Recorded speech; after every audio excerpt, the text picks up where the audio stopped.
Doctor, আমার স্ত্রীর চোখের ব্যাপারটা ঠিক আছে? সবকিছুই ঠিক আছে, কিন্তু তোমাকে এত চিন্তিত লাগছে কেন? আসলে আমি আপনাকে বললাম না, আমার চোখের অপারেশনের জন্য আমার স্বামী ভীষণ টেনশনে ছিল। কি তাই তো? হ্যাঁ গৌরী, তুমি ঠিক কথা বলেছো। এই তোমার চোখের ব্যাপারটা নিয়ে না আমার খুব টেনশন হচ্ছে। আবার কিসের টেনশন বলো তো?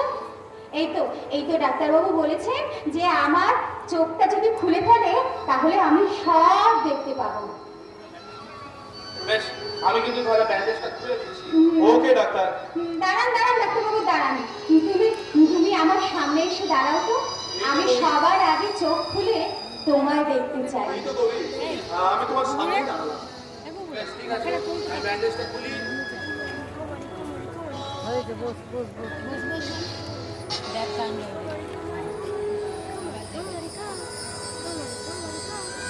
এবার কিন্তু চোখ খোলো না, তুমি আস্তে আস্তে চোখগুলো খুলবে, ঠিক আছে? আমি আসি বলি। আরে তুমি কোথায় যাচ্ছ ডাক্তার? এই বাকি পেশেন্টদের কাছেও তো যেতে হবে।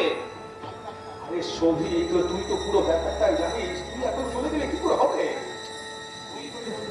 শান্ত হ বন্ধু, সত্যের সামনে এসে দাঁড়া, সব কিছু ঠিক হয়ে যাবে। বেস্ট অফ লাক বন্ধু, বেস্ট অফ লাক বন্ধু।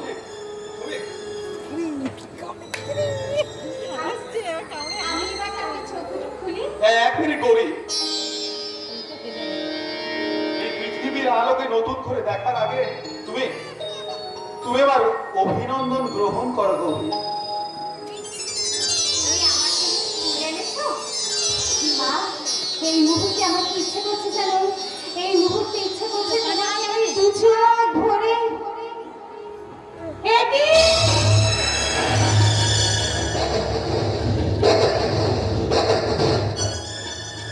তুমি এখানে কি করছো? বলো তুমি এখানে কি করছো? আমি তোমাকে দেখতে চাই না, আমি তোমাকে সহ্য করতে পারছি না।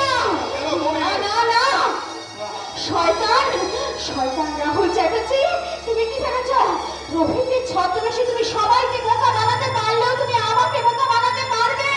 কিছুতেই পারবে না। তাই তোমার ওই নতুন মেকআপ দিয়ে তুমি তোমার মুখটা ঢাকতে পারলেও তোমার চোখ দুটো তুমি ঢাকতে পারোনি।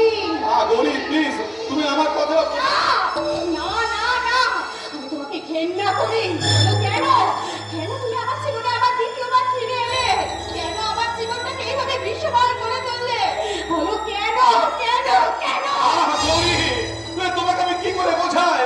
আমি কোনো প্রবঞ্চক কিংবা আমি কোনো খুনি নই। আমি হচ্ছে এক চক্রান্তের শিকার। আর আজও আমি যে তোমাকে ভালোবাসি। না আমি বিশ্বাস করি না। চলে যাও, তুমি আমার চোখের সামনে থেকে চলে যাও। তুমি যদি না চলে যাও তাহলে কিন্তু আমি আমার এই চোখ দুটোকে শেষ করে দেব। না, তোমার চোখের আলো চলে যাবে আমি সহ্য করতে পারবো না গৌরী। যত কষ্টই হোক না কেন আমি তোমার কাছ থেকে চলে যাব। শুধু যাওয়ার আগে জানাতে চাই আমার এই হৃদয়ের কথা। আমি তোমাকেই ভালোবেসেছিলাম আর আজও আমি তোমাকেই ভালোবাসি। তুমি আমাকে ঘেন্না করলেও আমি তোমাকেই ভালোবাসবো। কখনো কোথাও তুমি যদি আমার মৃতদেহ পৌঁছাচ্ছে দেখো, তুমি যেন আমার শেষ নিঃশ্বাসে ছিলে তুমি